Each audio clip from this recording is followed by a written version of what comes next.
terkait dengan laga Argentina versus timnas Indonesia. Indonesia menyatakan akan mendatangkan Argentina ini udah jadi kontroversi dulu ya kan. Kalau kita lihat di dunia saat ini, siapa negara ranking pertama? Argentina. Siapa juara dunia saat ini? Argentina.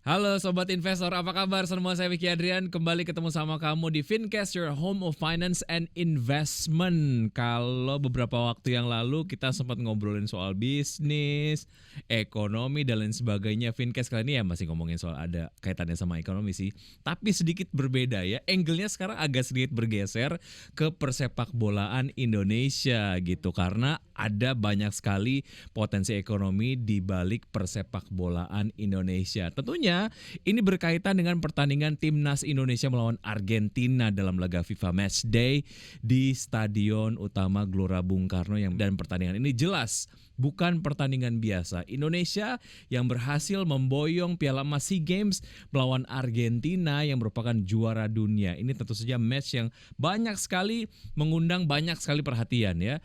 Nah, di balik itu bagaimana sebetulnya prospek sepak bola dan ekonomi Indonesia pasca pertandingan ini? Dan saat ini sudah kedatangan Fincast narasumber yang luar biasa, pengamat sepak bola Bung Abdul Haris, atau saya panggilnya Bung Ais. Halo, apa kabar Bung Ais? Alhamdulillah baik, Wiki. Baik, terima kasih sudah join di Fincast. Biasanya kalau Fincast ngomongin soal ekonomi dan lain sebagainya, kini angle-nya agak-agak olahraga gitu ya. Makanya Bung Ais kita undang nih ke sini. Ini Bung Ais, kalau ngomongin soal euforia lah ya terkait dengan laga Argentina versus timnas Indonesia, sejauh ini kayak gimana? Apa yang tercapture oleh Bung Ais nih? Ya, ini sebuah pencapaian yang luar biasa ya dari pengurus PSSI yang baru.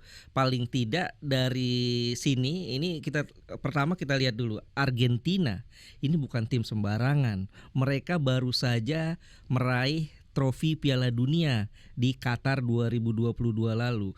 Dan Indonesia menjadi negara kedua setelah Beijing, China, yang dikunjungi oleh Argentina setelah mereka juara. Ini kan artinya sebuah hal yang bagus ya, buat timnas kita juga bagus.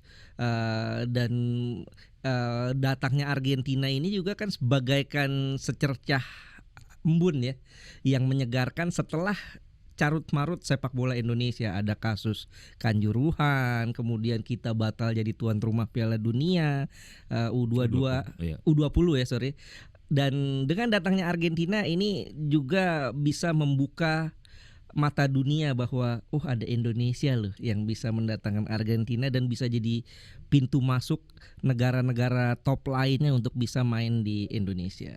Sekaligus juga mengatrol juga mengukur kemampuan timnas Indonesia gitu ya untuk platform-platform ataupun mungkin pertandingan-pertandingan skala internasional lainnya gitu. Ini udah ada match yang dilakukan dengan juara dunia gitu. Kira-kira Indonesia bisa ngejar atau enggak, kurang lebih kayak gitulah ya. Betul.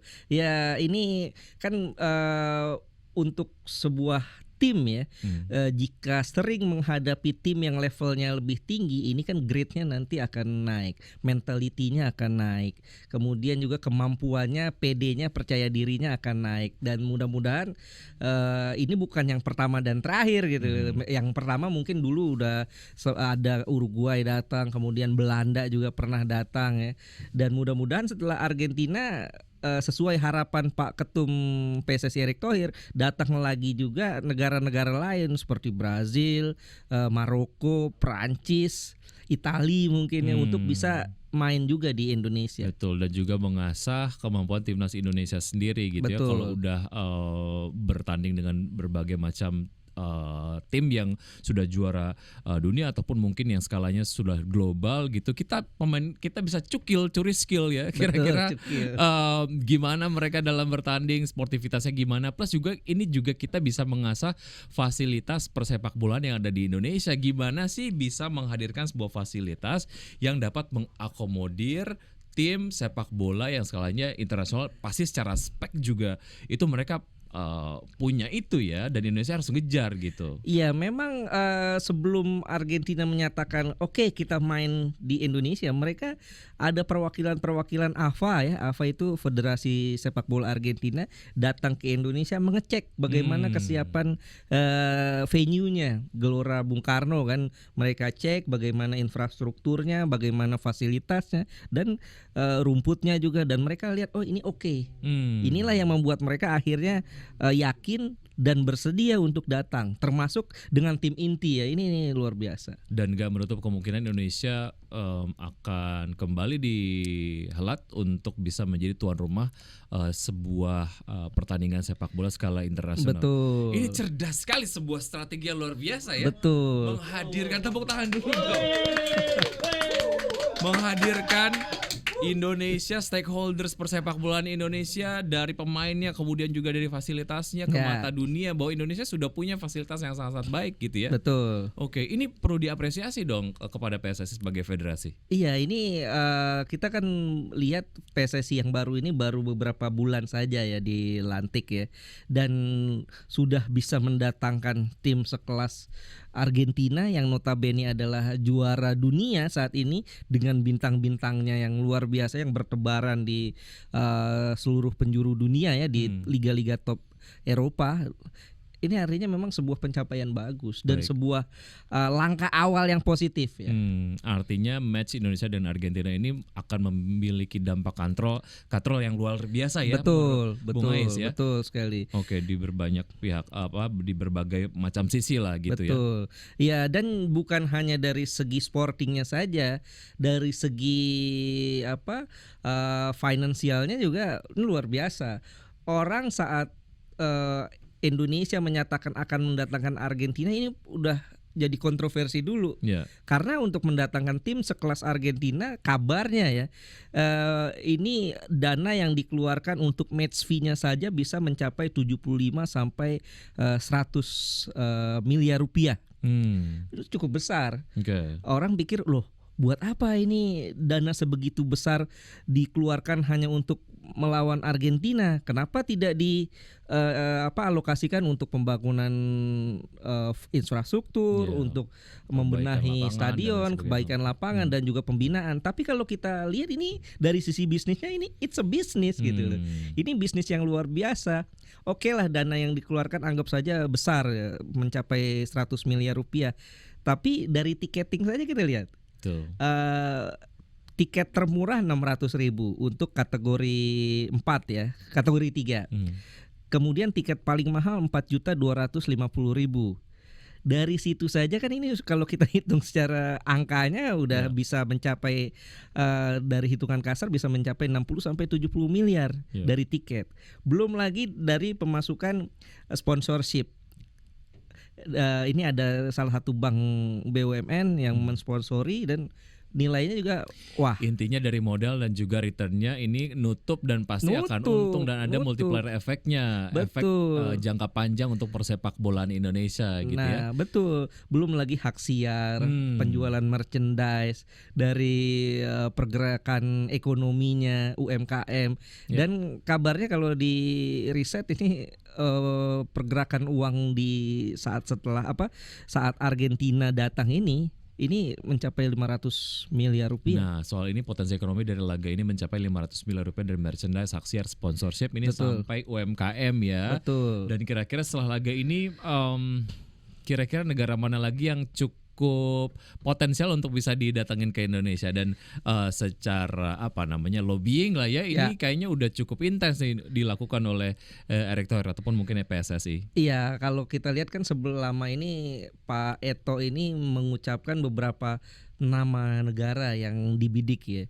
Ya mungkin setelah Argentina yang notabene ikonnya adalah Lionel Messi, ya mungkin Portugal yang punya ikon juga seorang Cristiano Ronaldo, atau mungkin Brazil nantinya ada Neymarnya, atau nanti ada Italia, ada Perancis dengan Kylian Mbappe-nya. Ya negara-negara yang punya atmosfer luar biasa inilah yang saya pikir yang bisa mendatangkan hype dan juga mendatangkan sisi ekonomi dan juga sisi pembinaan yang bagus buat Indonesia. Oke, makin kesini berarti sepak bola kelas internasional semakin inklusif ya. Kalau kita Betul. pengen ngeliat Cristiano Ronaldo langsung datang gitu ke sebuah pertandingan yang dilakukannya di luar negeri. Iya. Tapi ini bisa, kemungkinannya bisa ya. Itu pertandingannya dilakukan di Indonesia dan bisa langsung ketemu sama pesepak bola idola lah yang Betul. skalanya internasional gitu ya. Betul lah, pintu masuknya ini adalah Argentina ini.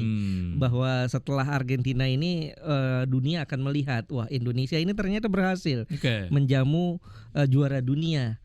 Setelah ini kenapa tidak negara-negara lain datang? Oke, gitu. tapi menurut Bung Ais ini ada strategi di balik ini nggak sih? Kenapa Argentina, walaupun memang secara momentum lah ya ini sangat baik gitu untuk kemudian mendatangkan Argentina ke Indonesia, tapi ada apa ya strategi-strategi yang kayaknya ini cukup diperhitungkan nggak? Kenapa nggak negara lain yang mungkin secara standar quality dari timnya sendiri sangat-sangat baik, bahkan even better dari Argentina? Lalu kenapa Argentina yang dipilih untuk kemudian pertama bertanding dengan Indonesia di GBK gitu?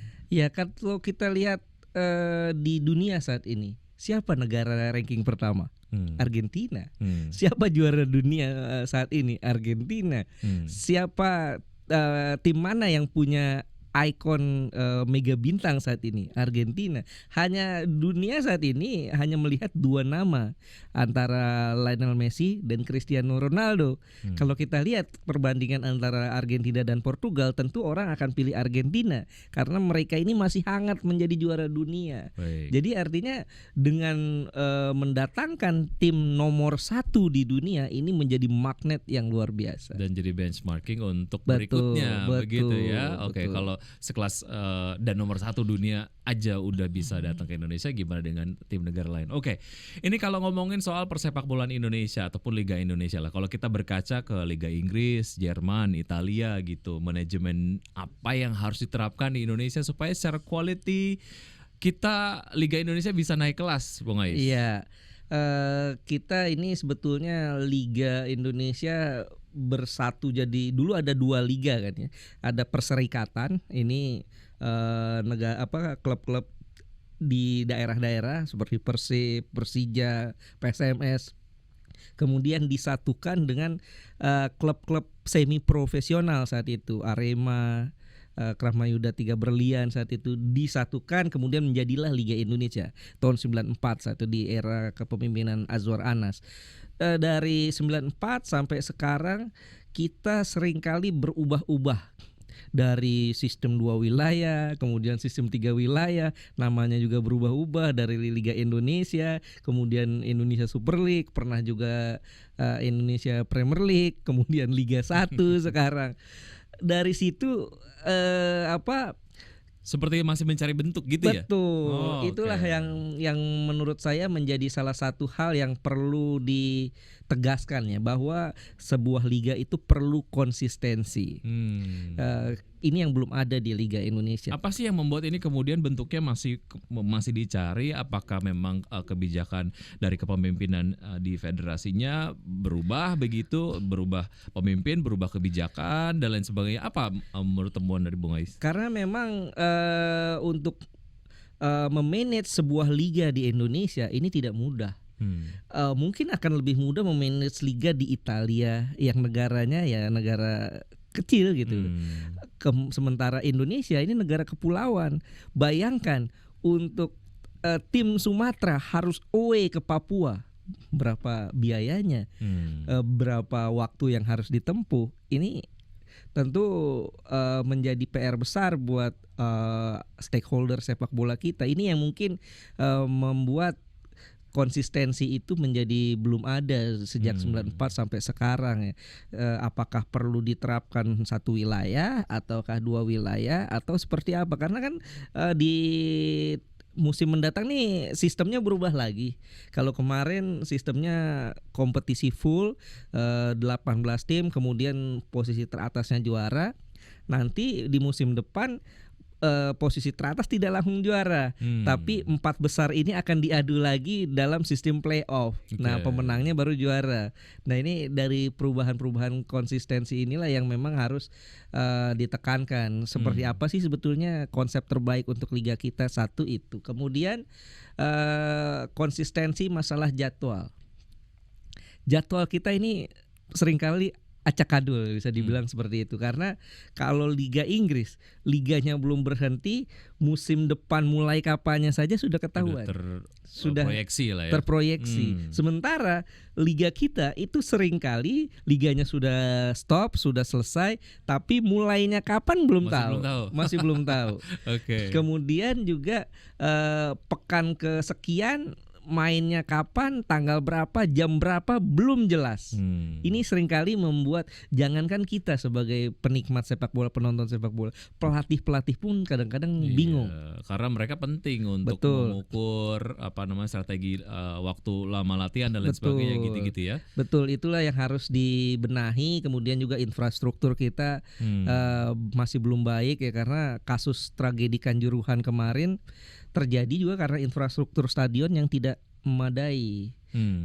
Pihak keamanannya juga harus dibenahi, wasit terutama yang harus dibenahi. Bagaimana penggunaan VAR ya, video assistant referee juga harus dimulai ya. Ini kan rencananya pertengahan musim depan akan dilakukan. Ini sebuah hal yang positif yang dilakukan oleh PSSI sekarang. Oke, soal pemerataan kualitas dari pemain dan juga tim lah ya secara nasional. Ini bicara mengenai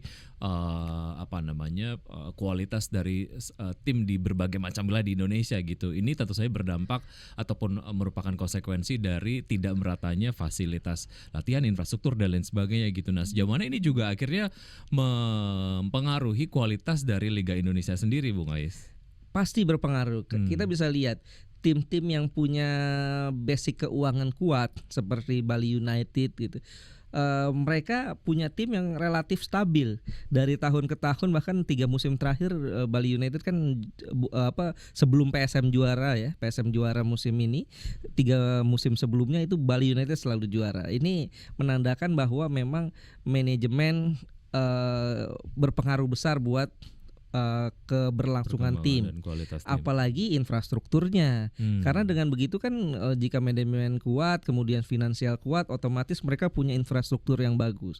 TC tempat latihan yang bagus juga. Kemarin kan beberapa hari lalu kita lihat Jesse Lingard ya, salah satu pemain dari Inggris datang melihat TC Bali United, dia juga cukup kagum. Artinya hal-hal seperti ini kan yang juga menjadi penting buat pembinaan pemain, kemudian juga bagaimana memanage sebuah tim. Ini yang masih belum merata di seluruh tim di Indonesia. Jangankan tim Liga 2, Liga 1-nya saja belum semuanya punya training camp seperti Bali United. Nah, ini menjadi sebuah masalah besar ya. Bukan hanya bicara mengenai capaian dari setiap tim, tapi ini kemudian akan berujung kepada pemain tim nasional Indonesia gitu. Pasti, karena muaranya timnas adalah klub, liganya. Kalau liganya tidak termanage dengan baik, jangan berpikir bahwa Indonesia akan punya tim nasional Indonesia yang kuat. Karena kita lihat Serie A saja, Serie A Italia, mereka ini salah satu dari 5 liga terbaik di dunia. Tapi karena klub-klub di sana, klub besar di sana tidak memberi tempat untuk striker muda Italia, sehingga kita bisa lihat sekarang di tim nasional Italia mereka tidak lolos Piala Dunia 2 edisi beruntun. Karena apa? Karena nggak punya striker. Kenapa mereka nggak punya striker? Karena di liganya nggak dikasih tempat. Nah, inilah yang juga menjadi bukti bahwa memang kompetisi domestik itu menjadi muaranya adalah tim nasional. Ya, dan ini menjadi sebuah platform yang sangat penting gitu ya. Untuk nantinya kita bisa betul-betul mendapatkan pemain-pemain timnas yang kualitasnya sangat baik, ditentukan dari tim-tim perwilayah yang juga ini bisa diperbaiki sebetulnya begitu ya. Bisa. Oke. Ya, saya pikir liga ini juga kita harus manage liga ini jangan hanya dari sisi sportingnya saja, tapi juga dari sisi bisnisnya ini menjadi industri yang luar biasa ya. Ya. Kita perlu tiru juga di negara-negara Eropa seperti Premier League. Dalam satu musim itu berapa uang yang mengalir yang berputar di sana. Ini juga berkaitan dengan apa yang saya akan tanyakan berikutnya ke Bung Ais nih. Seberapa besar sebetulnya pengaruhnya terhadap ekonomi ataupun mungkin pertumbuhan ekonomi kalau liga di Indonesia ini sudah betul-betul profesional. Seperti misalnya Indonesia ini kan punya banyak klub gitu, tapi seperti kita ketahui ya problematikanya juga banyak gitu. Nah, kalau sudah betul-betul profesional, kira-kira potensi ekonominya akan semenarik apa sebetulnya? Ya, kita ini sudah pernah diteliti ya oleh Universitas Indonesia saat pandemi kemarin 2020 sampai 2021 kehilangan perputaran uang karena liga berhenti itu mencapai 2,7 triliun. Nah, dalam satu tahun ya? Dalam satu musim 2,7 okay. triliun.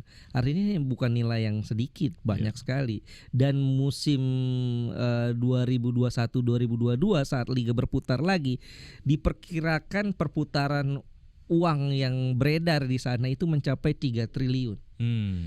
Artinya kalau di manage lebih baik lagi, ini tentu bisa lebih besar lagi.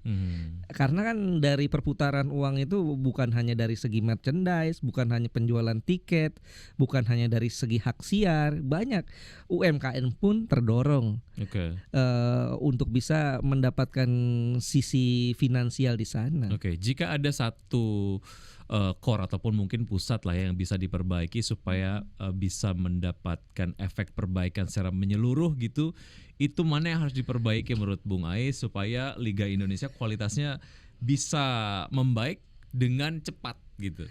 Iya, ini sesuai aspek profesional dari AFC ya. Ada beberapa aspek. Yang pertama aspek sporting, aspek olahraganya. Aspek olahraganya itu mencapai bagaimana tim itu dimanage, bagaimana kesejahteraan pemain itu dijaga, gaji pemain dijaga, kemudian bagaimana pembinaannya juga, infrastruktur, dan aspek kedua adalah infrastruktur. Bagaimana infrastruktur stadionnya, tempat latihan dan lain-lain. Ketiga administrasi. Administrasi setiap klub juga harus dibenahi. Bagaimana surat menyurat keluar masuknya itu harus dibenahi. Dan keempat aspek legal. Bagaimana liga ini harus didukung oleh aspek legal yang sangat baik, PT-nya, pengelolaannya segala macam. Dan yang kelima adalah aspek finansial, keuangan. Bagaimana kesehatan keuangan ini di Italia, kita pernah dengar ya bagaimana Fiorentina karena mengalami masalah keuangan mereka harus turun kasta sampai ke seri C saat itu. Indonesia pun harus seperti itu, harus tegas. Aspek finansial ini harus betul-betul dijaga. Ada treatment yang betul-betul profesional begitu. Betul. Karena ini kita kan liganya sudah mengatakan bahwa ini adalah liga pro. Artinya harus dikelola secara profesional. Dan sayangnya memang dari 5 aspek AFC itu tidak semua klub kita bisa memenuhi itu. Tentunya ini mengerucut ke penilaian lah ya dari Bung Ais sendiri secara objektif. Sebetulnya Liga Indonesia ini sudah sampai di stage mana kalau kita range dari 0 sampai 10 gitu ya. Liga Indonesia ada di mana Bung Ais? Masih di 2 ya. Masih di 2, jauh banget itu untuk bisa mencapai ke 10. Betul, masih sangat jauh ya, masih sangat jauh. Tapi menuju ke sananya kita punya potensi ya.